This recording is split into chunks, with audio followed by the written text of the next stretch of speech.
Supreme court का बड़ा decision आ चुका है ओबीसी के क्रीमी लेयर और नॉन क्रीमी लेयर पे। चलिए इसे समझते हैं।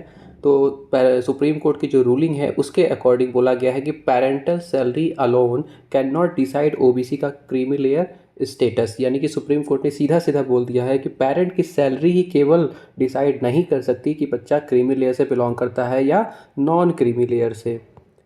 तो क्या है रूलिंग, चलिए इसे डिटेल में समझते हैं। रूलिंग में ये बताया गया है कि सुप्रीम कोर्ट ने कि पेरेंटल इनकम अकेला ही केवल ऐसा क्राइटेरिया नहीं है जो कि डिसाइड करेगा, डिटरमाइन करेगा कि जो कैंडिडेट है वो बिलोंग करता है क्रीमी लेयर से ओबीसी कैटेगरी के कि नहीं।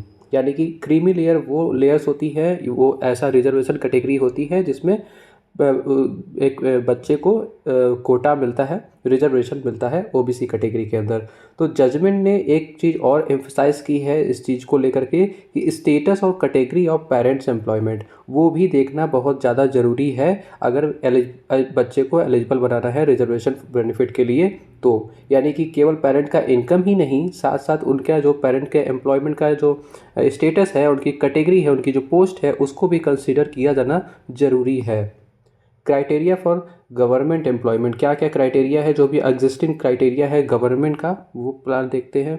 तो उसमें है कि जो करंट सिस्टम के अंदर चला आ रहा है कि जो बच्चा यानी कि जिनके पेरेंट्स ग्रुप ए और ग्रुप बी गवर्नमेंट एम्प्लॉय हैं वो ऑटोमेटिकली एक्सक्लूड कर दिया जाता है ओबीसी रिजर्वेशन से। यानी कि उनको ओबीसी रिजर्वेशन का कोई भी बेनिफिट नहीं मिलेगा। क्यों नहीं मिलेगा? क्योंकि उनका ऑलरेडी ग्रुप ए और ग्रुप बी से बिलोंग करते हैं, हायर स्टेटस है उनके पास, पोस्ट उनकी बहुत अच्छी होती है, इसलिए उनको वो बेनिफिट या उनको कोटा नहीं मिलता है। इन कंट्रास्ट ग्रुप सी और ग्रुप डी के जो एम्प्लॉयमेंट हैं, जो एम्प्लॉई हैं, उनके जो बच्चे हैं उनको वो एलिजिबल हो जाते हैं किसके लिए? ओबीसी रिजर्वेशन बेनिफिट के लिए।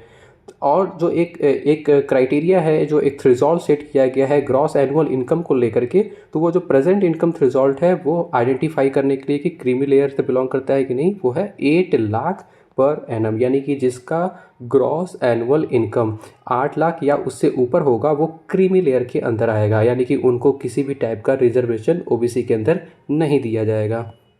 आगे चलिए देखते हैं कि सुप्रीम कोर्ट का रिजेक्शन क्या है। सुप्रीम कोर्ट ने रिजेक्ट किया है सेंट्रल गवर्नमेंट के आर्ग्यूमेंट को कि इनकम और वेल्थ टेस्ट ये दोनों ही केवल ऐसा कुछ नहीं है कि डिसाइड करेंगे कि कैंडिडेट बिलोंग करेगा क्रीमी लेयर से या फिर नहीं। तो स्टेटस क्रीमी लेयर का जो कि उनके पेरेंट जो पीएसयू सेक्टर में है या पब्लिक सेक्टर एम्प्लॉयमेंट है, वो उसमें ये चीज़ें केवल हेल्प नहीं करेंगी या ये केवल कंसिडर नहीं करेंगी कि बच्चा जो है वो क्रीमी लेयर में है या नहीं।